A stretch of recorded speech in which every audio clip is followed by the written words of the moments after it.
Muy buenas tardes a todos, bienvenidos un viernes más a las 5 de la tarde a Espacio Villarroya. Muy buenas tardes, José Miguel. ¿Qué tal, Pablo? Un placer estar una semana más contigo. Bueno, primero darle las gracias a MNKIU8 porque se ha hecho miembro del canal. Muchas gracias. Y teníamos previsto hablar de dos temas. Uno, cómo empezó la semana, que fue con la citación como testigo para declarar de Pedro Sánchez en el caso de su esposa, y el otro son las elecciones en Venezuela que se celebran este domingo y que ha habido ahí una polémica con un baño de sangre que dijo Maduro, que ha generado incluso con Lula da Silva un pequeño roce. Pero han salido los datos del paro. ¿Qué te parecen? ¿Qué valoración haces de los datos del paro que han salido hoy? Teorías son históricos en cuanto a ocupación. Ha bajado mucho el paro. 434.000 trabajadores más y el paro cae al 11,27, cifra más baja en 15 años. Crecimiento de la ocupación indefinida de 272.000 trabajadores. 15,5 millones de empleos indefinidos en España. Hogares con todos los miembros ocupados han crecido en 220.800. Baja el número de parados en 222.600 y se sitúa en los 2,75 millones. Número de ocupados roza los 21,7 millones en el segundo trimestre de 2024, aumento de 434.700. La población activa aumentó hasta los 24,4 millones de personas, récord absoluto de la serie histórica. Siempre has comentado lo de los fijos discontinuos, cómo se tratan los datos antes de sacarlos a la luz, pero lo que sí parece es que la subida del salario mínimo hasta día de hoy no parece haber afectado mucho en el empleo. Vamos a ver, por partes. El primero, pues alegrarme de gente que encuentre trabajo, que sea un trabajo como el que sea. Siempre es mejor que la gente esté trabajando y cobrando algo que no estando sin nada y tener que ir a Cáritas a buscar la bolsa de comida. Es decir, si la gente ha conseguido un puesto de trabajo, aunque sea por un tiempo, porque al final normalmente, por lo que han dicho, la mayoría de puestos de trabajo son sector servicios, es decir, que ya sabemos que son de estacionalidad y que cuando llegue septiembre, octubre, pues toda esta gente, o la gran mayoría de ellos, pues van a ir a su casa otra vez, pues bueno, mientras tanto, pues ganan algo, pues felicidades y enhorabuena. Pero, a ver, las estadísticas es como los planes contables, sirven al contable, y sirven a quien las hace y las puede leer como les dé la gana. Detrás de eso, pues hay, por lo que todos sabemos, es decir, contratos que tienen la duración que tienen, que se puede despedir a la gente sin problema y con unos salarios que son los que son. A ver, el salario mínimo no iba a hundir a nadie porque el salario mínimo, primero, para cobrarlo hay que hacer las 40 horas. Y muchos contratos de estos que se firman no incluyen 40 horas semanales. Por lo tanto, se paga la proporción de horas por el salario mínimo. Es decir, que no se está cobrando el salario mínimo. Es decir, que en el fondo, pues estamos en las mismas que se estaba antes. Entonces, no, es que se ha reducido la temporalidad. Bueno, claro, porque no se pueden hacer contratos temporales, excepto en algunos sectores. Curiosamente, en los sectores donde más ha aumentado el trabajo, que es el sector servicios, ¿no? Entonces, claro, ¿qué puñetas nos estás haciendo? Claro, porque lo que no sea sector servicios no pueden hacer contratos temporales, porque la ley se lo impide. Entonces, claro, venir a decir, no, es que hemos conseguido que la temporalidad se reduzca porque fíjese cuántos contratos temporales, no, contratos indefinidos, fijos discontinuos se están haciendo. Hombre, claro, porque no se pueden hacer.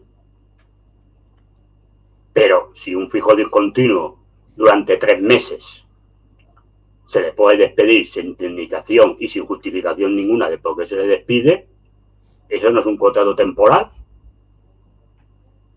Eso no es un contrato temporal, porque luego de esos, ¿por qué no sacan la estadística de cuántos contratos de esos fijos discontinuos pasan los 3 meses?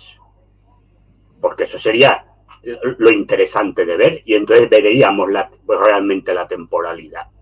Claro, venir a decir que es que, hombre, hemos reducido la temporalidad y aumentado el número de contratos fijos discontinuos por los temporales, hombre, claro, porque el temporal son que se permite hacer en sector servicios y en puntos de trabajo como ahora, el verano. Claro, curiosamente, el sitio donde más ha aumentado el empleo. Bueno, pues entonces, ¿qué me está usted contando? ¿Qué milonga me está usted contando? No, pues entonces estamos en las mismas. Es decir, el cuento chino de siempre. Y además, es decir, se hace de un mes a otro. Es decir, no se hace cada 15 días. Porque este aumento de gente en seguridad social, lo que tendría que haber es cuántos de ellos siguen estando en seguridad social. Porque a mucha gente le hacen contrato por 3 días. ¿Qué pasa? Que te dan de baja una vez terminas el contrato. Pero tú no apareces que estás de baja de la seguridad social en la estadística hasta el mes siguiente. Pero eso no quiere decir que tú estés trabajando todo el mes o estés dado de alta todo el mes en la seguridad social. Claro, es que las trampas de la estadística son muy grandes, ¿no? Porque tú en el momento en que te dan de alta de la seguridad social, evidentemente si estás en el paro te dan de baja del paro. Entonces, un parado menos. Pero es que a ti, aunque te den de alta por un día, en el momento que te den de alta por un día, te dan de baja del paro. Entonces tú tienes que volver al paro para hacer otra vez, para que te hagan el rollo, si tú te haces en seguridad social. Entonces tienes que volver otra vez a hacer los papeleos. Entonces, claro, porque claro, la empresa te ha dado de alta, automáticamente cuando te han dado de alta, el paro te da de baja. Mejor te han hecho un contrato de una semana. Tú te vas al paro, termina la semana, la empresa te echa, porque es un contrato puntual por X lo que sea, te echan. Muy bien, se ha acabado el contrato, usted ha terminado, la empresa te da de baja de la seguridad social. Y tú tienes que volver otra vez a iniciar el papeleo del paro. Pero ¿qué ocurre? Que en la estadística tú no apareces hasta el mes siguiente. Entonces, ¿qué paro ha bajado? Sí, pero ¿cuánta gente está en el paro? Realmente. Porque entre eso, los fijos discontinuos a los que se despide antes de los 3 meses, que no contabilizan en el paro, porque se considera porque las empresas lo que hacen normalmente es decir que se les da de baja por productividad, por baja productividad. Por lo tanto, no puedes ir al paro.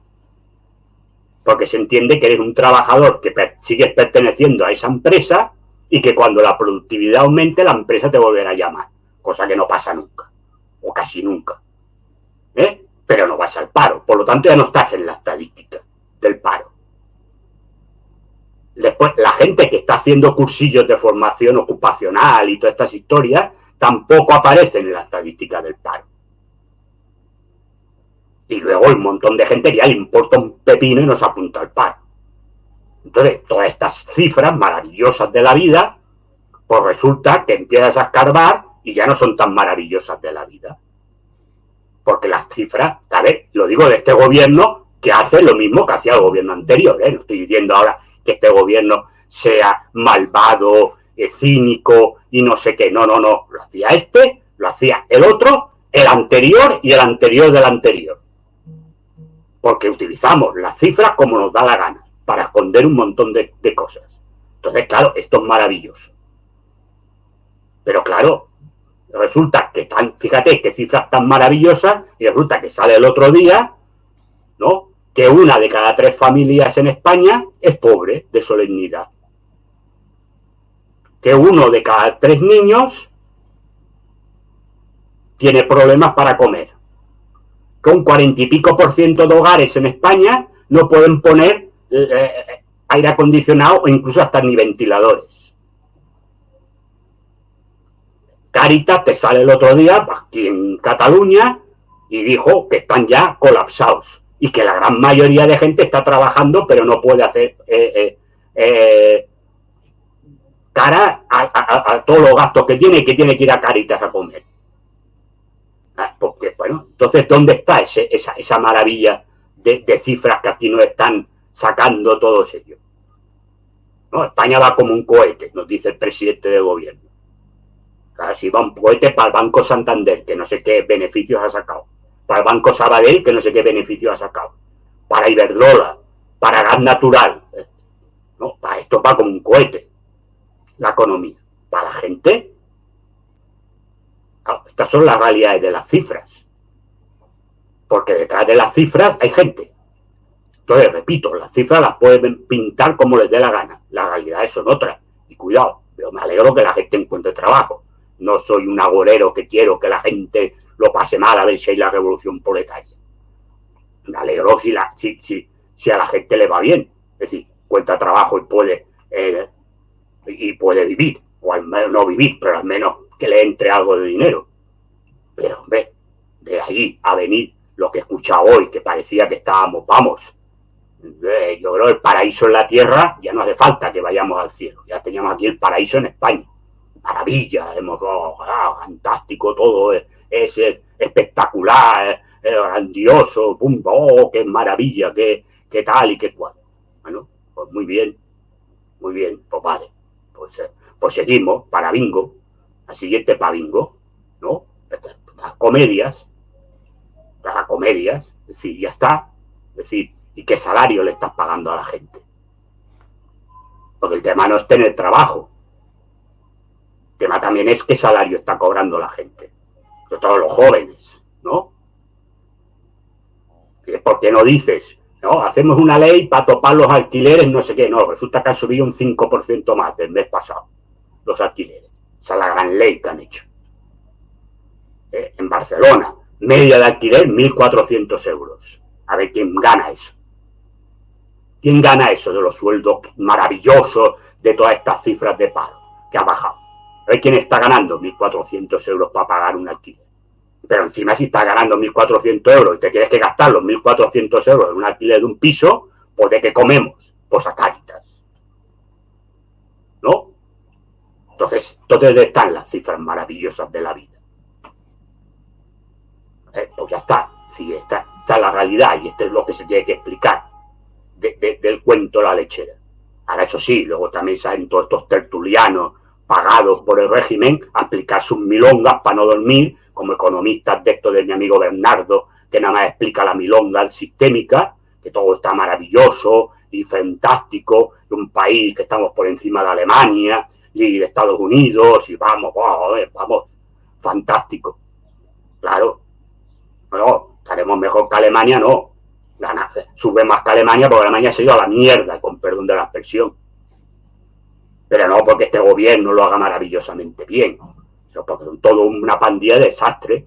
Y como aquí tenemos un mercado laboral que es una basura, con unos sindicatos que son igual de basura que el mercado laboral, que no sirven para nada, simplemente para estar ahí a cobrar y a vivir del cuento, pues estamos, claro que crecemos, porque se paga lo que se paga, con trabajos de mierda, en sectores que son poco productivos y que no aportan absolutamente nada, y que encima para que esos sectores suban, tenemos que estar en ciudades llenos de pisos turísticos, con alquileres por las nubes, con desahuciando a la gente para convertir esos pisos en pisos turísticos, con sitios de la ciudad donde no puedes ir, ya no solamente por la aglomeración de gente, sino porque los bares y los restaurantes te pegan una clavada que te dejan medio sueldo allí, y con la ciudad convertida en un parque turístico, porque claro, de eso vivimos, ¿no? Esta es la realidad del país que tenemos. Esta es la realidad del país que tenemos. Pero eso sí, estamos maravillosos y estamos mejor que Alemania. Somos la locomotora de Europa. Pues oye, pues perfecto. Perfecto. Que le diga, yo ya las cosas, si la gente tampoco se entera de la película, pues vamos a vivir en la fiesta. Pero ya que se acabe la música, pues nos vamos a pegar una hostia que no vamos a saber por dónde nos ha venido la hostia. Porque la música se parará algún día. La música se parará algún día. Cuando se pare la música ya no se baila. Y cuando ya no se baile nos pegaremos una hostia que no sabremos dónde vamos a estar. Sí, de claro, por eso también la gente, el pueblo, también se tiene que estar enterando un poco por dónde van las fiestas. Pues claro, si vivimos al día, bueno, el día se acaba, ¿eh? Porque al día no se va a vivir eternamente. Va a llegar un momento en que se va a acabar el rollo este. Se va a acabar el rollo este. Entonces, cuando se acabe el rollo, vamos a ver dónde vamos, todos. A ver dónde vamos todos.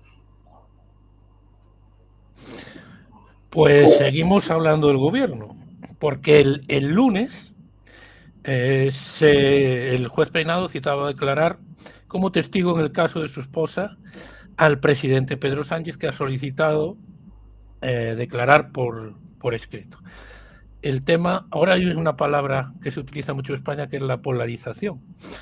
Todo está muy polarizado entre los que creen que el juez Peinado está sometiendo a una cacería al presidente del gobierno y a su esposa, y entre los que creen que está muy claro que la esposa del gobierno, la esposa del presidente, ha cometido los delitos de los que se le acusa. ¿Cuál es tu opinión acerca de este tema?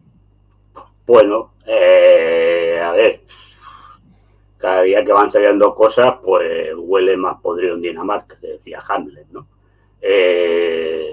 Parece que algo hay. A ver, yo la situación, de la forma que se hace, me parece una charlotada. Pues claro, tú citas a Pedro Sánchez como marido de Begoña Gómez. ¿Y? Porque, a ver, si Pedro Sánchez ha hecho algo, es decir, ha beneficiado al señor Barrabés y a alguien más, no lo ha hecho como marido de Begoña Gómez. Es el marido de Begoña Gómez, evidentemente. Pero lo ha hecho porque es el presidente del gobierno y lo podía hacer. Claro, ¿qué ocurre? Que si lo cita como presidente del gobierno, tiene que pasar por la requisitoria del Congreso y a lo mejor ahí no se la dan, ¿no? O sí, como está la película, como está en el Congreso, y como los de Junts están cabreados porque parece que va a pactar ya con Esquerra el gobierno, pues igual sí que se la dan. Pero, claro, se podía encontrar con la posibilidad de que en el Congreso de Diputados pues no le dieran la requisitoria. Claro, lo cita como marido. Ya, pues muy bien. Bueno, puede ser la argucia legal, pero es que a mí me parece una pamplina. Repito, es evidente que Pedro Sánchez se ha reunido con esos empresarios porque es el marido de Begoña Gómez y Begoña Gómez le ha presentado a estos empresarios y al rector de la Universidad Carlos o de la Complutense o no sé quién, pues, porque es la mujer del presidente y la ha podido llevar a Moncloa y allí presentarle a Pedro Sánchez. Muy bien, pero si luego de esas reuniones deviene que ha habido un trato de favor a esas personas, a sus empresas o a esa universidad, lo ha hecho en tanto y cuanto presidente del gobierno. Por lo tanto, aquí ya la culpable no sería Begoña Gómez, sería Pedro Sánchez. Porque Begoña Gómez lo único que habría hecho sería de hacer intermediada, de presentar a Barrabés y a no sé quién, a su marido, en tanto y cuanto presidente del gobierno, para que él, en tanto y cuanto presidente del gobierno, tiene un poder, evidentemente, para poder beneficiar las empresas o la universidad de estas dos personas o de más personas que estuvieran metidas ahí. Por lo tanto, está claro de que tú no puedes acusar al señor Pedro Sánchez de ser marido de Begoña Gómez. Porque ser marido de Begoña Gómez no es nada. Es decir, lo que haya hecho, si se ha hecho algo, lo ha hecho en tanto y cuanto presidente del gobierno. Por lo tanto, si tienes que imputar a Pedro Sánchez, lo tienes que imputar en tanto y cuanto presidente del gobierno, no como marido de Begoña Gómez. Porque ser marido de Begoña Gómez no es ningún acto delictivo, porque si él solamente fuera marido de Begoña Gómez y no presidente del gobierno, por mucho que se hubiera reunido con el señor Barrabés y con el rector de la universidad, no sé qué, no sé cuánto, que dudo de que se hubiera podido reunir, porque si no era presidente del gobierno, estos señores, ¿para qué lo quieren ver? Salvo que por temas de amistad con Begoña Gómez, pues hubieran quedado un día para cenar o para tomar unas copas, difícilmente Pedro Sánchez hubiera hecho nada, porque no hubiera tenido poder ninguno para beneficiar a esta gente. Si presuntamente se ha beneficiado a esta gente, no lo ha hecho en tanto y cuanto marido de Begoña Gómez. Lo ha hecho en tanto y cuanto presidente del gobierno, que tiene la potestad y la influencia para hacerlo. Por lo tanto, a mí esta citación de marido de Begoña Gómez como testigo, ahora, si lo que pretende es que a partir de la citación de testigo, entonces, según lo que diga, salga allí y diga por lo imputo porque entra en contradicciones o dice cosas que a mí no me parecen coherentes, bueno, pues veremos por dónde va. Claro, el otro se acoge al hecho de que yo soy presidente del gobierno y según la legislación, el presidente del gobierno tiene la potestad de hacer la declaración por escrito. ¿Qué pasa? Que si el juez Peinado no dice nada antes del martes, que es cuando tiene que declarar Pedro Sánchez, pues Pedro Sánchez tendrá que declarar en la videoconferencia o puñetas que le hagan en la Moncloa.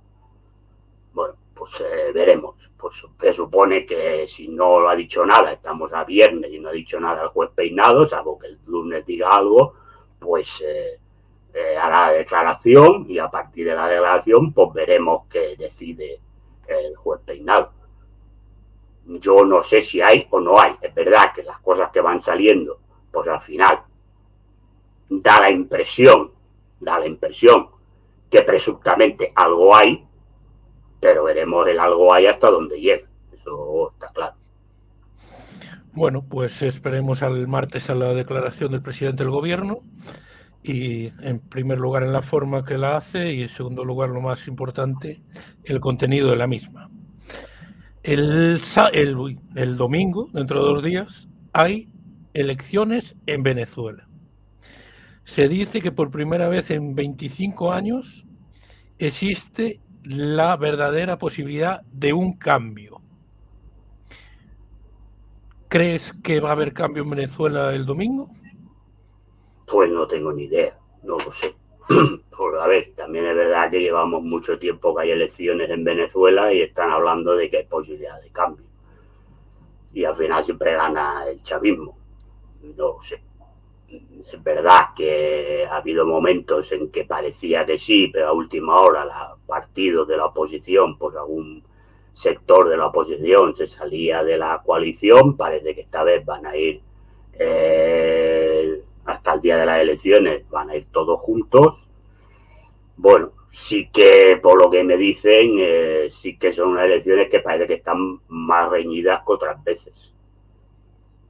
Pero no puedo decir si va a ganar, porque ahí salen encuestas de todo tipo. Como las encuestas últimamente fallan más que una escopeta de feria, pues tampoco hay que pensar que en Venezuela vayan a aceptar las encuestas. Pues veremos el domingo qué pasa. No puedo decir ahora si va a ganar Maduro o va a ganar la oposición, pues no lo sé. Tanto desde la derecha de aquí, porque estamos en España, es la derecha que escuchamos, como por la oposición de allí, siempre se han puesto en tela de juicio la limpieza de las elecciones venezolanas.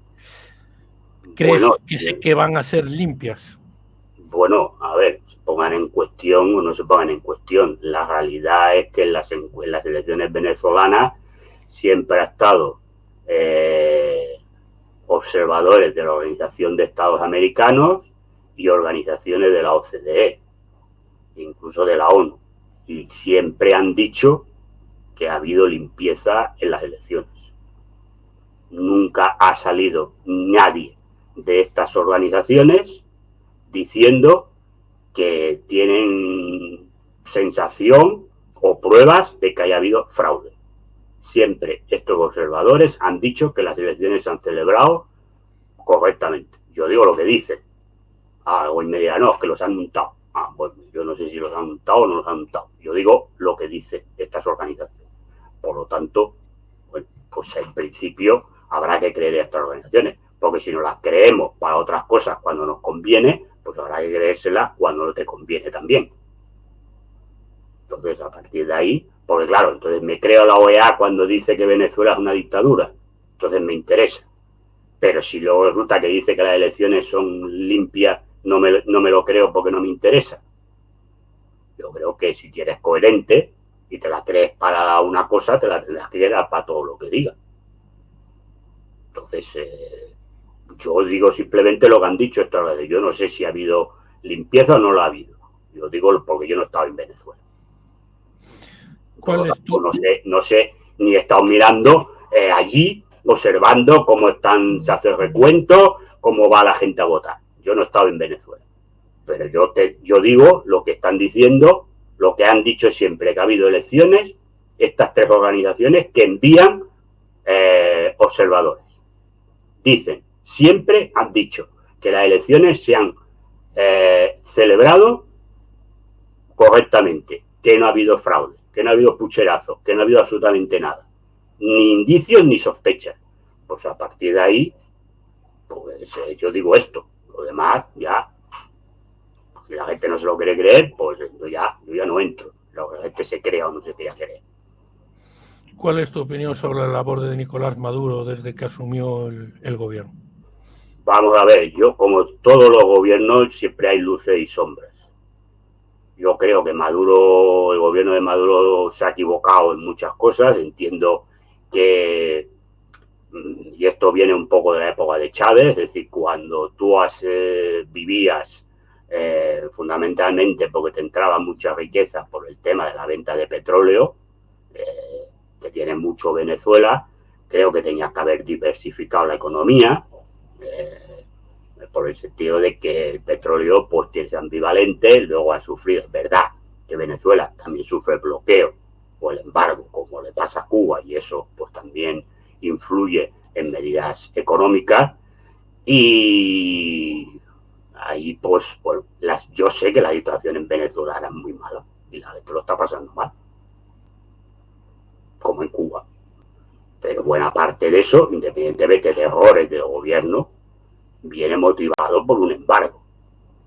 Porque si las empresas no pueden comerciar con Venezuela, pues el gobierno venezolano tiene un problema. Eso es embargo que todo esta comedia pasa como en Rusia, con lo de Rusia. Las sanciones, toda la comedia, porque las petroleras norteamericanas siguen comprando el petróleo a Venezuela. Luego lo refinan en Texas y lo venden como si fuera petróleo norteamericano. ¿Qué pasa? Porque también hay parte de un sector venezolano porque se están enriqueciendo. Y a lo mejor mucha parte de ese dinero tampoco llega a la gente. Yo siempre he dicho, Venezuela no es un estado comunista ni socialista, por mucho que nos vengan a contar las milongas desde aquí España o desde determinados sitios. Es un estado capitalista, que es verdad que no es un capitalismo salvaje como puede ser en otros países, pero no deja de ser un estado capitalista.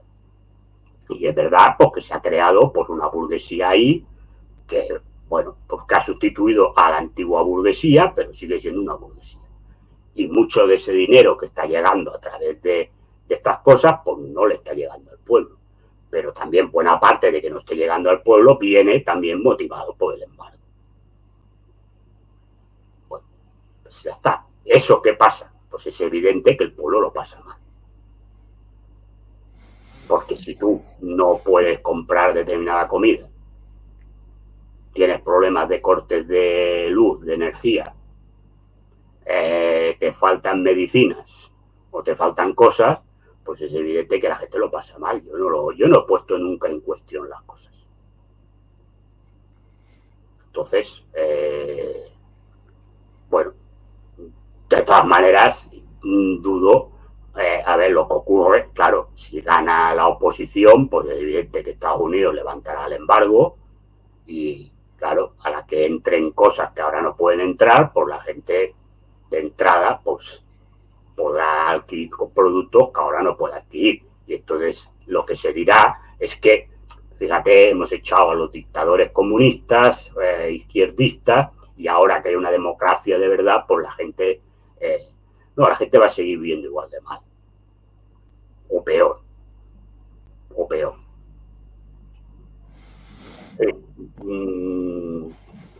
Yo hay cosas que no comparto del gobierno de Maduro. No comparto, por ejemplo, que esté deteniendo a gente del Partido Comunista de Venezuela. Porque está diciendo cosas como las que estoy diciendo yo ahora. Bueno, es que yo creo que el problema del pueblo no pasa pasa por la revolución proletaria y establecer un Estado socialista de verdad. Y repito, Venezuela no lo es. No lo ha pretendido ser nunca con Hugo Chávez ni ahora con Maduro. No es un país comunista ni un país socialista. Es un país capitalista, lo repito, no con el capitalismo salvaje, pero no deja de ser un país capitalista, con las contradicciones que tiene el capitalismo. Se acabó. Que además se le añade que eso forma parte, y es evidente que es importante, forma parte de también los problemas que tiene el país, que es el embargo que tiene. Pero es lo que hay. Hombre, si tú me preguntas qué votaría, yo no voto a nadie, me la bufa. Claro, si tú me preguntas qué votaría yo, pues votaría a Maduro. Porque los otros ya sé lo que son, Maduro también. Pero hombre, Maduro o el chavismo, como mínimo, ha trabajado para que la gente esté mejor, y cuando no tenía el embargo, la situación de Venezuela, repito, igual que lo de Cuba, era mucho mejor que los países vecinos que tienen Latinoamérica. Es decir, hay que decir que cuando Hugo Chávez sube al poder, Venezuela era el país más analfabeto, con más número de analfabetos en Latinoamérica. Y hoy en día tiene cero. La sanidad, es decir, la mejoró al 100%, con muchos médicos cubanos que le vinieron. Claro, el problema, ¿cuál es? Claro, si no puede comprar penicilina porque no se la permiten, pues claro, ese ya no es un problema de Maduro o del gobierno chavista. Ese es un problema del embargo. Entonces, ¿que eso se va a levantar si gana la oposición? Pues evidentemente porque le interesa a los americanos que gane la oposición y a la Unión Europea. Entonces, claro, le levantarán el embargo y volverán a comerciar con ellos, y entonces habrá penicilina, habrá morfina, habrá pan, habrá lo que tú quieras que haya. Bueno, al final, ¿pero quién lo comprará? El que tenga dinero. El que no tenga dinero no lo comprará. Y en la época en que Venezuela, el gobierno, podía satisfacer esas necesidades, pues el gobierno las satisfizo. Con sus errores, con sus errores. Yo entiendo, repito, no han pretendido nunca ser un gobierno comunista ni socialista, ni establecer una sociedad comunista o socialista, a diferencia de Cuba, y eso pues genera los problemas que genera, más allá, y repito, de la importancia que tiene en la economía y en la vida de los venezolanos hoy en día el embargo. Hubo ya en temas más de salseo. En teoría malentendido, porque Maduro después explicó las cosas de diferente manera. Dijo que iba a haber un baño de sangre si perdía las elecciones el domingo. Algo que tanto Lula da Silva como Boric, el presidente de Chile, se lo han recriminado, que tendría que aceptar los resultados de las elecciones, y él vino a explicar que habría un baño de sangre porque llegaría la ultraderecha, y eso es lo que provocaría el baño de sangre, no él. ¿Qué opinas de esas declaraciones de Maduro y del baño de sangre? Hombre, yo creo que si gana la oposición van a pasar facturas. Eso está claro. Eso está claro. Entonces veremos si Lula y Boric, que van de la gran izquierda del mundo mundial, también salen a decir algo. Esta es la realidad. Es decir, el que piense que la oposición, si gana, no va a pasar factura, vive en la inopia. Yo no sé si va a pasar factura fusilando a gente o metiendo a gente en la cárcel, solamente. pero que va a pasar factura, vamos. Tuviera yo tan claro que me toca el domingo el cuponazo de los ciegos, estaba ya contento y feliz. ¿Que va a pasar factura? Pues está claro. Yo no sé si la factura va a ser en baño de sangre o va a ser con juicio charlotadas para meter a la gente en la cárcel. Pero que va a pasar factura, vamos, no me cabe ninguna duda. Y que no le quepa ninguna duda a nadie. Entonces veremos si los otros, que también van de la gran izquierda del mundo mundial, salen a defender eso. Cuando se produzcan juicios que son charlotadas. Si es que gana la oposición el domingo. Es decir, a ver, Lula y Boris son una estafa, como una catedral. Gente que va de izquierdas y en el fondo pues son más sistémicos que Joe Biden. Ya está. Entonces, a ver, Maduro es verdad que tiene una forma de hablar exagerada y que dice cosas que a lo mejor pues, se tendría que cuidar un poquito de decirlo. Por las formas también ayudan en la vida. Entonces,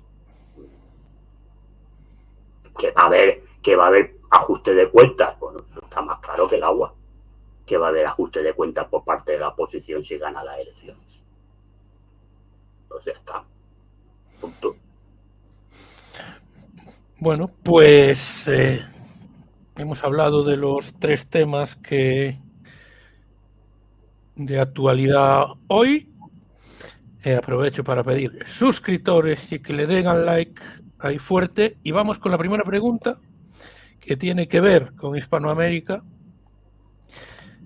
con El Salvador, pero no con el tema en concreto de Venezuela.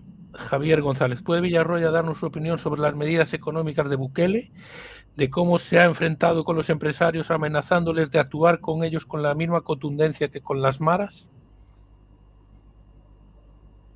Bueno, a ver, yo es que las cosas de que se hace una de cal y otra de arena a mí tampoco me convencen. Hombre, claro, de entrada, pues estar de acuerdo con él de que haya puesto topar los precios, que haya impedido de que los precios se alteren en beneficio de 4 empresarios, y eso está muy bien. Pero luego hay que mirar también la vuelta en otras cosas. Entonces,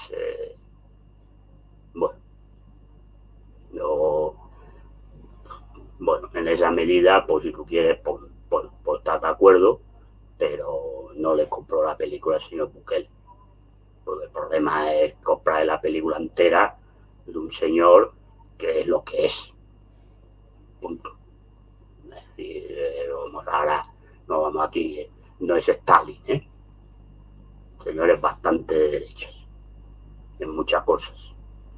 Y por lo tanto, pues está muy bien que haya topado los precios para que la gente no lo pase mal y que los empresarios no se forren, pero ya ganarán por otro lado. No hay problema. Ya sacarán el dinero por otro sitio. Bueno, te pregunta Isadora una pregunta de filosofía marxista. Me gustaría hacer una pregunta al señor Villarroya sobre un principio del marxismo o algo parecido. ¿Quieres decir que todos somos iguales y recibiremos según nuestras necesidades? Si es más o menos así. Bueno, Marx decía que se ganaría en función de tu capacidad y según tu capacidad y en función de tu necesidad. Hombre, eso se hablaba al principio del modo de producción socialista, donde hay gente que evidentemente tiene más necesidad que otras, y hombre, todos iguales no somos. En los países comunistas no todo el mundo ganaba lo mismo. Era en función de la capacidad y de la responsabilidad que se tenía. Lo que no existía era una diferencia abismal entre los sueldos. Y en principio, pues es lógico que una persona, si tiene mucha necesidad, pues gane más, pero en el momento en que la sociedad socialista, pues ya más o menos todas las necesidades están cubiertas, pues esa necesidad que ya desaparece vaya en función de la capacidad única y exclusivamente. Pero repito, que ganes más no significa que vayas a ganar exponencialmente el doble o el triple de lo que gana otro que está en tu misma empresa. Es decir, hay unas diferencias razonables porque es lógico que si una persona tiene una responsabilidad, además pues ha hecho unos estudios, ha hecho lo tal, para poder ocupar ese puesto de responsabilidad, pues tenga una especie de recompensa. Si no, también se pierde el interés y la iniciativa de la gente por hacer. Tampoco hay que esperar que la gente lo haga todo altruísticamente, incluso en las sociedades socialistas. Esto es lo que se refería más y que se aplicó pues, en la Unión Soviética primero y luego pues, en el bloque del Este. Te pregunta Enrique Parreño Sánchez si tiene derecho Pedro Sánchez a declarar por escrito. Ya lo he dicho, la legislación española permite que el gobierno, es decir, tanto el presidente del gobierno como los ministros, declaren por escrito. Ahora, esto se lo tiene que conceder el juez. Como el juez no le ha llamado como presidente del gobierno, sino como marido de Begoña Gómez, puede que el juez se acoja por ahí a que no le está llamando en tanto y cuanto presidente del gobierno, sino como marido de Begoña Gómez, que ser marido de Begoña Gómez no es ningún cargo político, evidentemente. Entonces veremos qué pasa. Dice Enrique Parreño Sánchez, como los militares no apoyen a la oposición en Venezuela, va a ser difícil derrocar a Maduro. Bueno, se verá el domingo. No lo sé. Sí, bueno, claro, si pierde las elecciones y se queda, pues habrá dado un golpe de Estado. Esto será otro tema, claro. Habla Jordi Terrer de la gran depresión financiera del mundo occidental en 2029. Bueno, pues no sé, yo de aquí al 29 todos los salvos, como decía aquel, no sé qué puede pasar en el 2029, es posible, no lo sé. Isadora se refiere al caso de Pedro Sánchez, de lo que más me escama son las organizaciones que están detrás de esta imputación, salvo Justicia Europa, las demás son de extrema derecha. Sí, lo que pasa es que es verdad que al principio parecía todo un paripé y a medida que se van saliendo investigaciones, pues parece que podría haber algo. Yo no digo que haya algo, no lo sé. Digo que podría parecer que hubiera algo. Bueno, pues se verá. Te pregunta Fernando Fernández Vargas. Señor Villarroya, ¿cree usted que los fraudes electorales son moneda común hoy día por el uso de software especializado? Eso explicaría por qué hay barrios de Huelva donde ganan los independentistas. Bueno, posible, pero eso imagino que estas organizaciones que se dedican a controlar las elecciones, salvo que ellas también sean las que están metidas en el ajo de realizar fraude electoral, deberían tener conocimiento de esto que dice el compañero, ¿no? Pudiera ser. Hombre, claro, es muy extraño que en Huelva ganen los independentistas catalanes, pero bueno, también pudiera ser que la gente vota porque está hasta las narices de todo y para hacer las charlotadas. Todo es posible en la vida. Bueno, no lo sé. Lo que sí es verdad que con los ordenadores ahora, pues parece que es más fácil hacer fraude electoral. No parece, pero bueno, no lo sé. Bueno, comenta Enrique Parreño Sánchez que muchos venezolanos dicen que viven fuera, dicen que no pueden votar a la oposición. No sé. Bueno, yo no sé, habrá, supongo, que unos criterios para que puedan votar. Yo desconozco, repito que no sé qué criterios hay, yo sé que hay unos criterios para poder votar. Si no cumplen los criterios, como no conozco los criterios, no sé si son unos criterios muy amplios o muy estrechos para votar, no lo sé. Y por lo tanto, sí sé que hay mucha gente que no puede votar, pues es lo que dicen, yo tampoco conozco el tema. Alejandro Pino, sobre Venezuela. Luego de Chávez vino Maduro y luego ¿qué? Quien venga después será necesario seguir prolongando el actual régimen personalista o autócrata o dependerá de la presión del intervencionismo. Pues cuando se marche Maduro, pues a ver si gana las elecciones y en principio continúa Maduro, cuando se vaya Maduro, pues pondrán a otro, nadie es eterno en los sitios. A ver, el futuro yo no sé lo que habrá, qué pasará. Dice Enrique Parreño que con Chávez de Venezuela no iba tan mal, con Maduro va fatal. Con Chávez Bueno, con Chávez, repito, no había el problema del embargo y con ahora Maduro sí. Entonces, independientemente de que, repito, el gobierno venezolano pues, ha cometido errores. Pero es cierto que Chávez no tuvo el embargo y Maduro sí lo tiene. Y yo creo que no puedes hacer tampoco un análisis de la economía y de la situación de la gente en Venezuela obviando el tema del embargo. Porque entonces es como te diría aquel, te estás haciendo trampas al solitario, ¿no? Sigue Enrique Parreño, que Maduro es un autócrata, Venezuela tiene presos políticos y no reconoce la oposición. Tú decías antes que estaba deteniendo miembros del Partido Comunista. Sí. Y de otros partidos. Bueno, es decir, bueno, a ver, la oposición que aparece en televisión son oposiciones que han participado en intentos de golpe de Estado. Lo digo para que nos vamos a poner también las cosas en contexto.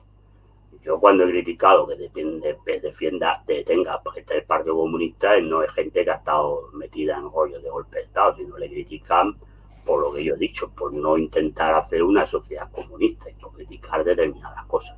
Bueno, parece mal, sí, y lo digo así de claro. Lo he dicho incluso en programas de la televisión venezolana. Por lo tanto, no me tengo que esconder de decir absolutamente nada. Dicho esto, a ver, los señores que hemos hablado, que salen en las teles, que nos lo sacan cada día, son gente que han intentado golpes de Estado y que está demostrado que estaban en conexión con la CIA y con otros servicios secretos. Fernando Fernández Vargas. Señor Villarroya, su amigo el señor Stulin conoce muy bien el gobierno de Maduro y sus entresijos. Habla en términos muy negativos de ellos. No le dejaron trabajar. Esto lo tendrá que preguntar a Stulin. Yo no desconozco el tema. Sé lo que dice mi amigo Stulin, pero estos son temas que él sabrá. Yo no puedo decir si es verdad o no es verdad lo que él dice.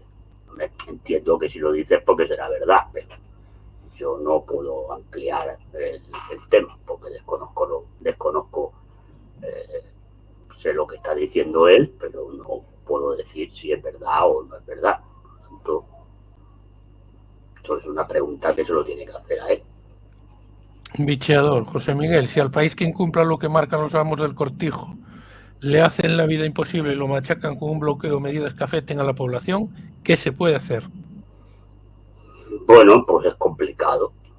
El tema es, pues, claro, intentar, pues, ir tirando, intentar, pues, asociarte a esos países que se salen un poco de la regla de que marca Estados Unidos, que es quien pone las sanciones. Mucho más tampoco se puede hacer, porque esperar sentado a que llegue la revolución mundial, pues nos podemos morir de viejos y de todo, ¿no? Dicen si te vas a presentar alguna vez, y ya le digo yo que no. A la presidencia de Venezuela, no. No, ni a la por algún partido político. No. No en este momento, nunca se sabe. Te pregunta Caridad Morata Caparrós, embargo, ¿qué embargo? Pues si no cree que hay embargo, yo ya no puedo contestar ahí.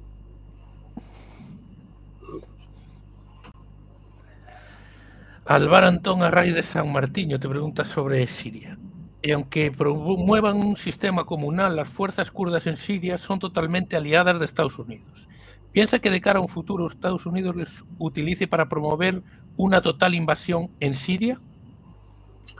Bueno, está claro que aquí en el Oriente Medio vamos a ver un movimiento de peones y es evidente que las fuerzas kurdas son aliadas de Estados Unidos igual que el ISIS, ¿no? Y son comodines pues, que Estados Unidos tiene y que los utilizará en el momento en que crea conveniente utilizarlos. En este momento no, creo que no.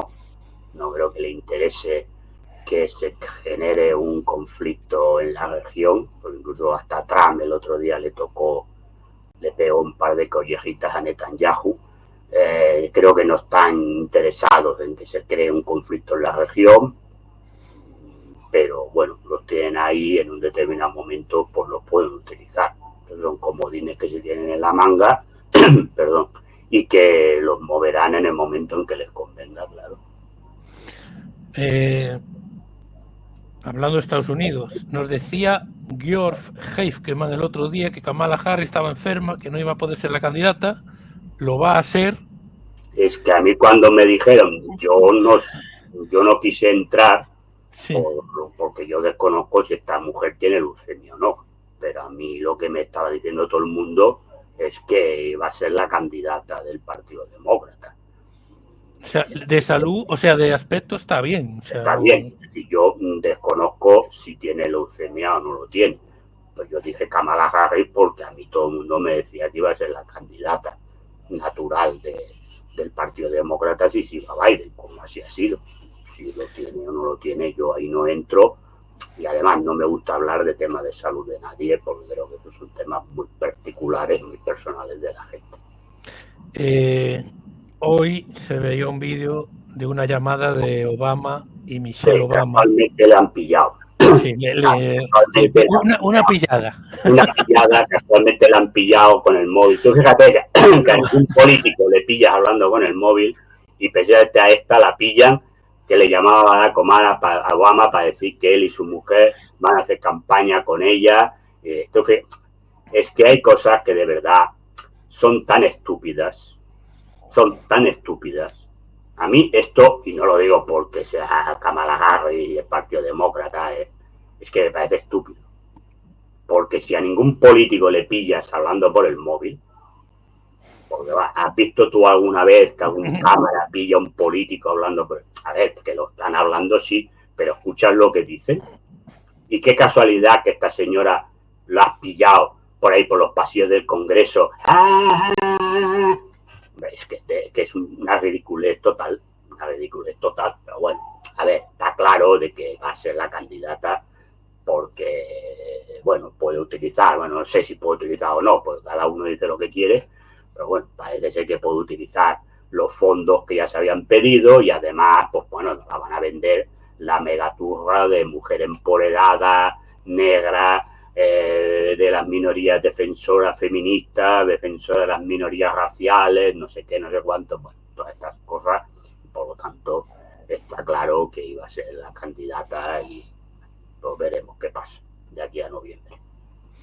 Bueno, pero Georg Heifkeman nos dice lo que decías tú de los médicos cubanos que fueron a Venezuela, que dice que saben mucho, que teniendo menos financiación que otros, de saber flipas. La medicina cubana es la mejor medicina del mundo. El problema que tiene es que tiene un embargo que no le permite comerciar para comprar determinadas medicinas y determinados aparatos médicos. Es decir, hasta que se le apretó el embargo más duro hace poco con Trump de presidente, había lo que se llamaba los Cuban Tours, que eran agencias de viaje norteamericanas, a donde iban ciudadanos norteamericanos, que no se podían pagar una operación de cataratas. Hablo de cataratas en Estados Unidos, porque no se lo podían pagar por el tipo de seguros médicos que hay en Estados Unidos, iban a Cuba para operarse, o de otro tipo de operaciones. De Cuba te cobraban, pero cobraban mucho menos que lo que cobraban los Estados Unidos. Claro, eso no le interesaba a Estados Unidos, porque era un fondo de financiación, y eso lo cortó. Sí, pero Cuba, la medicina cubana, los médicos cubanos, son de lo mejor que hay en el mundo. Así de claro. Le guste a quien le guste y a quien no le guste, no le guste. Pero esto es una realidad de la vida. Y a los médicos cubanos, cuando salen de Cuba, pues, hombre, hay sitios, hay algunos que se los rifan, otros no, porque aprovechan de su miseria, ¿no? Cuando te vas de un país, pues no tienes nada, pues entonces si te contratan en un país, te pagan 1.000 euros o 1.200, pues vas tirando. Pero son de los mejores. Así de claro. Sí, esta es la realidad. Pese a que Cuba, pues tiene un embargo, igual que hablábamos de Venezuela, y por lo tanto tienes un problema de encontrar determinados tipos de medicamentos que son necesarios para la vida de la gente, para hacer la medicina bien. Pero no los puedes comprar porque las empresas, porque el problema no está un embargo a los gobiernos como había antes. Lo que hay es un embargo a las empresas. Y entonces las empresas que comercian con Cuba, salvo una serie de empresas que curiosamente son americanas, porque fíjate que en Cuba no puedes encontrar a lo mejor una serie de cantidad de penicilina. Ahora encuentras la Coca-Cola que quieras. Pues claro, Coca-Cola no interesa que tenga un embargo, ¿no? Pues es un financiador de las campañas de los presidentes americanos y por lo tanto tú puedes comprar la Coca-Cola que te dé la gana. Entonces, ¿qué pasa? ¿Cuál es la sensación que tiene la gente cubana? Mucha gente cubana. Que yo lo entiendo. Oiga, yo voy a buscar ibuprofeno para que nos entienda todo el mundo, resulta que no hay. En cambio, puedo beber la Coca-Cola que me dé la gana. Entonces, claro, el gobierno cubano es un impresentable, porque lo que hace es comprar Coca-Cola y no trae medicina, y no trae ibuprofeno. No, el problema es que el ibuprofeno, la empresa que debe servir el ibuprofeno, pues le meten una castaña si comercia con Cuba, en cambio a Coca-Cola no le ponen ninguna pega. Las granjas de pollo americanas, que son, para la gente me entienda, las del granjero Elmer de Arizona y de Dakota y de no sé qué, pueden comerciar con Cuba sin problema. Porque eso es un votante importante de Estados Unidos. Eso van a votar todos. Entonces, ahí no hay problema. Pero en cambio, las ganaderas de Texas, esas no pueden comerciar. Lo digo dentro ya de Estados Unidos. Porque claro, en Texas, pues la gente, unos votan a no sé qué, a no sé cuánto. Y además, como hay mucho cubano también ahí metida, pues claro, interesa vender la moto de tal. Sí, las empresas que están en Florida, donde está la Little Cuba en Miami, que por cierto la mayoría son mafiosos, se dedican a la mafia, las empresas de Florida ninguna puede comerciar con Cuba. Porque si no, claro, perderían las elecciones, no ganaría nadie. Tendrían complicado para ganar las elecciones en Florida el partido que permitiera comerciar. No, entonces esto funciona así. Esto de los embargos es una comedia. Porque lo que se embarga son esos productos básicos que a la gente le da la sensación de que su gobierno es un impresentable porque pasa hambre o necesidad de cosas. Pero luego hay otras cosas que, como le dan negocio a quien pone el embargo, pues entonces no están embargadas. Repito, lo mismo. Es decir, Venezuela tiene el embargo del petróleo. Ahora le levantaron un poco cuando lo de Rusia, ¿no? Porque le interesaba a Estados Unidos. Pero es que las empresas de Texas Oil, que dan mucho dinero a las campañas electorales de los dos partidos, porque estas dan dinero a los dos partidos, no solamente a uno. A lo mejor a uno le dan más que a otro, pero le dan a las dos dinero. ¿Qué ocurre? Que estos siguen negociando con las empresas, siguen comprando petróleo venezolano. ¿Lo compran en Venezuela? No, lo compran en Costa Rica. Porque van barcos de Costa Rica a Venezuela, cargan el petróleo, lo llevan a Costa Rica y entonces la Texas Oil se la compra. Todo una estafa. Pasa como el petróleo ruso. No, yo no se lo estoy comprando a Gazprom, por ejemplo, o a quien sea. No, pero claro, el petróleo ese o el gas llega a la India, se lo compro a la India.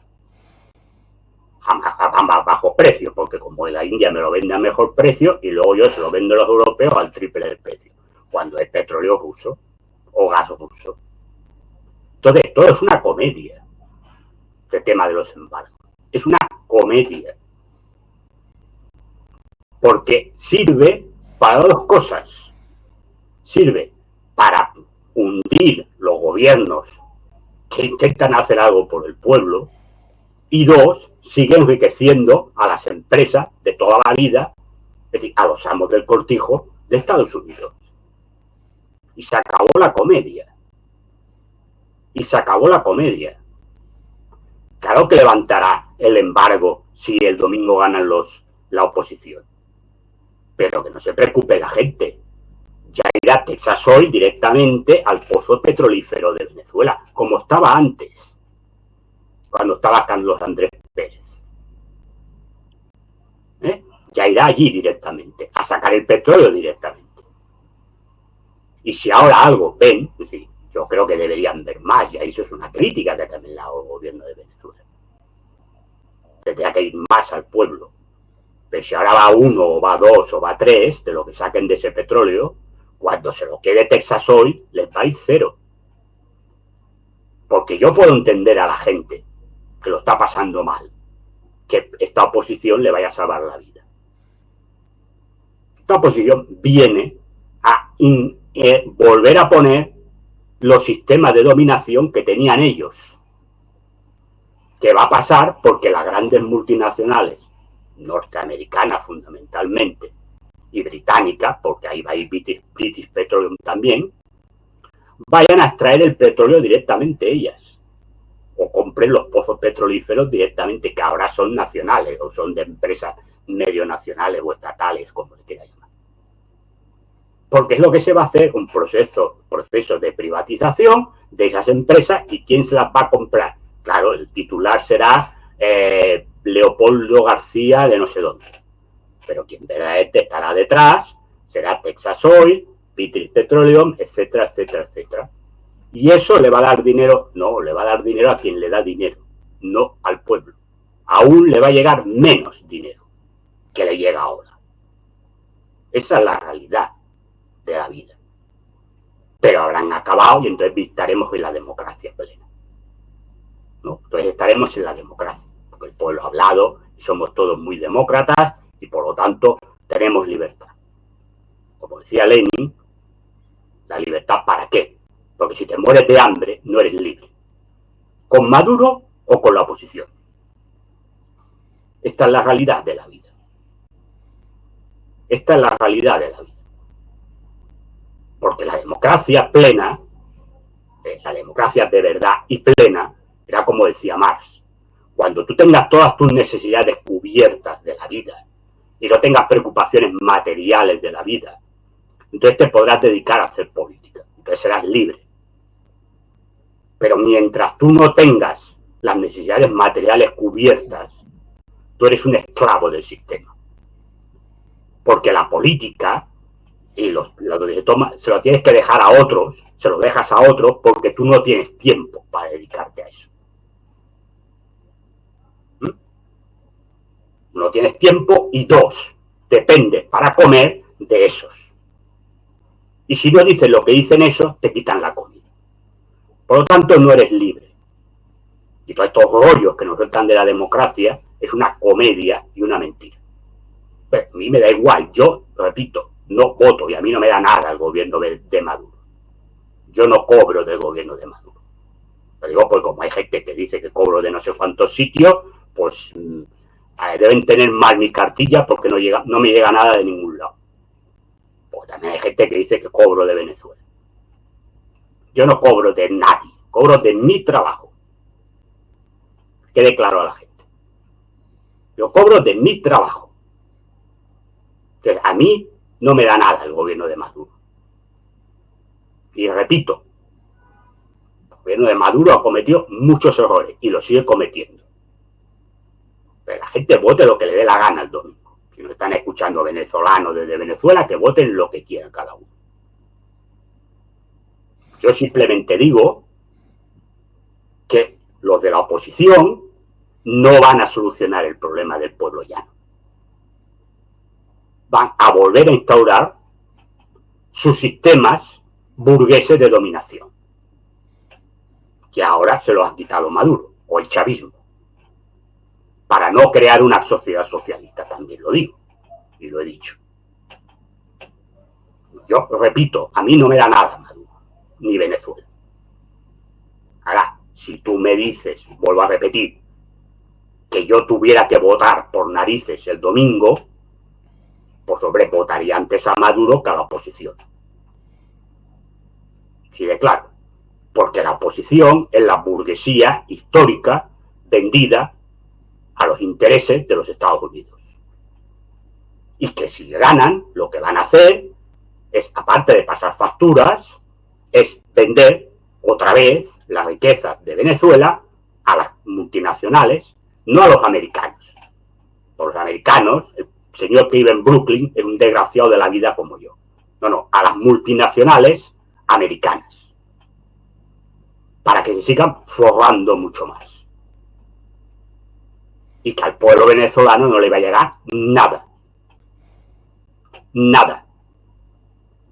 Porque si el pueblo espera que esta gente le vaya a solucionar la vida, no le va a solucionar nada. Nada. Porque el pueblo, la clase trabajadora, mientras viva en un estado capitalista, va a ser pobre y miserable. Y eso es igual quien esté en el gobierno.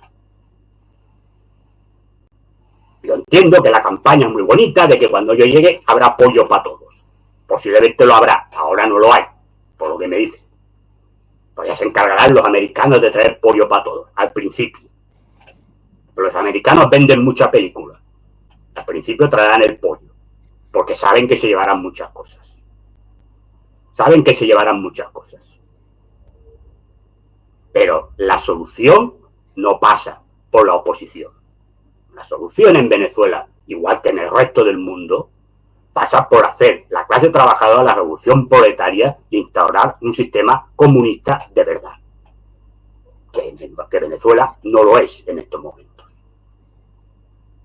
Y a partir de ahí es donde está la solución de la clase trabajadora. Punto. Repito, a mí me da igual. No existe ningún país comunista, ya está. Punto. Bueno, Corea del Sur, Corea del Norte, Cuba, puede ser, ya está. Tampoco hay, no nos echemos las manos a la cabeza. Donde triunfa, dice. No, ya se lo he contestado. Sí, no hay mucho más.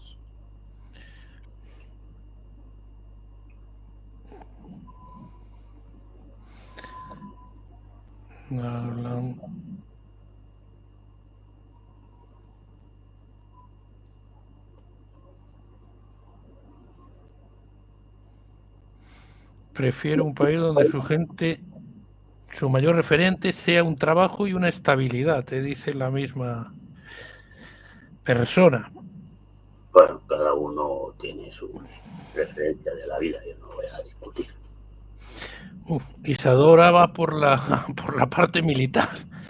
Efectivamente, el error de fondo de siempre es no armar al pueblo para defender su gobierno, aunque el pueblo venezolano lo demostró cuando dieron el golpe de Estado a Chávez en el 2002. Bueno, es que tú te tienes que defender de los intentos de golpe de Estado y del intrusismo del imperio. Sí, eso está claro. A ver, lo que no se puede ir por la vida con el lirio en la mano. Es evidente que cuando tú te enfrentas al imperio, el imperio te va a atacar de mil maneras. Porque tú te tienes que defender. Eso está claro. Ya está. Eso no hay más. Y entonces, pues Chávez, que eso lo tenía claro, pues creó esas milicias populares y armó al pueblo para defender. ¿Qué ocurre? Pues es evidente que la situación socioeconómica de la gente era distinta y había una adhesión, pues se podría decir casi el 80 o 90% del pueblo venezolano a Chávez, porque la situación repito, directamente de que Chávez nunca pretendió ser un comunista ni instaurar el comunismo en Venezuela, levantó el país y elevó el nivel de vida del país muy alto. ¿Qué ocurre? Pues que ahora está en el problema en el que está. Entonces, pues mucha gente, que yo entiendo la situación, si no tienes hambre, pues buscas una solución. Pues entonces ahora la situación en Venezuela, por desgracia, es distinta. No, siempre es por violencia, las cosas no se traducen pacíficamente, se olviden. La historia, ya decía Marx que la violencia es la gran partera de la historia. Las cosas en el mundo siempre se han cambiado violentamente, nunca se han cambiado pacíficamente. Ni la revolución de los claveles portuguesa. Eso era una charlotada, hombre, como en mayo de 68. Yo hablo de cosas serias de la vida. El que manda nunca va a ceder su mando voluntariamente. Georg Heinemann, ¿quién realmente ha tenido la culpa de las 2 últimas guerras mundiales? Te piden que te mojes. Bueno, qué clase de historia a esta altura de vamos a ver, es complicado. A ver, yo creo la Segunda Guerra Mundial, hombre, ya que buena parte de los problemas vienen de los tratados de paz de la Segunda, es evidente que es el revisionismo alemán y Hitler que declara las guerras. La primera ya está más abierto, pero la primera no hay una culpabilidad única, hay una culpabilidad más general de todos los países que han metido en el imperialismo militar y económico de ese momento. Y que, por lo tanto, yo creo que las culpas en la Primera Guerra Mundial están más compartidas. Hombre, si la pregunta va por temas conspiranoicos de clases que hubieran por ahí, yo no estoy en estas historias de que las 2 guerras mundiales estallaran por temas conspiranoicos. Creo que estallan porque se dan unas circunstancias que hacen estallar las guerras. Yo creo que la situación en la Primera Guerra Mundial era de preguerra desde el año 1908. Y cuando estalla por el asesinato de Francisco Fernando, bueno, no es el asesinato, es toda la crisis de julio que se llama de 1914, porque ya hay una situación anterior que era la gota que faltaba colmar el vaso. Y por eso digo que la responsabilidad es compartida. A ver, un debate historiográfico bastante amplio, lo de la Primera Guerra Mundial. Hay quien considera que la culpa es de los imperios centrales, especialmente de Alemania, otros yo creo que es mi opinión, y lo digo porque es verdad que es un tema que conozco bastante y he escrito sobre él. Me parece que es una busca responsabilidades, claro, la responsabilidad última es el de que él dispara el tiro primero y declara la guerra, pero yo creo que son circunstancias en la primera, circunstancias ya generales que estaba la situación europea como estaba. En la segunda, lo repito, viniendo las situaciones que venían de los tratados de paz de la primera, es cierto que la responsabilidad principal recae en Alemania, en la Segunda Guerra Mundial. O podemos decir si tenía razón o no en lo que reclamaba, pero es cierto que la responsabilidad más importante recae en Alemania, ¿no? Es decir, los planes expansionistas que tenía Alemania, no solamente para recuperar territorio, que primero lo recupera sin ningún problema, que habían pertenecido al imperio alemán o que habían sido de habla hermana, como puede ser Austria, sino ya un expansionismo que tenía claro, por la ideología de Hitler y del movimiento nazi, de expandirse hacia el este europeo, ¿no? Que es evidente que los países occidentales, Francia, fundamentalmente más Gran Bretaña que Francia, pues no se lo iban a permitir. Es decir, está claro, pero vamos. Preguntan por qué le dieron la cátedra en la Complutense a Begoña Gómez. Eso es lo que se está investigando, ya está, pues ya saldrá. No lo sé, porque ya la han dado. Hombre, a ver, los títulos los tiene para dar la cátedra, para tener la cátedra. Ahora, lo que se está investigando es si la cátedra, independientemente de que esta persona tiene los títulos y tiene las condiciones para poder ser catedrática de lo que sea en la Complutense, que no lo sé,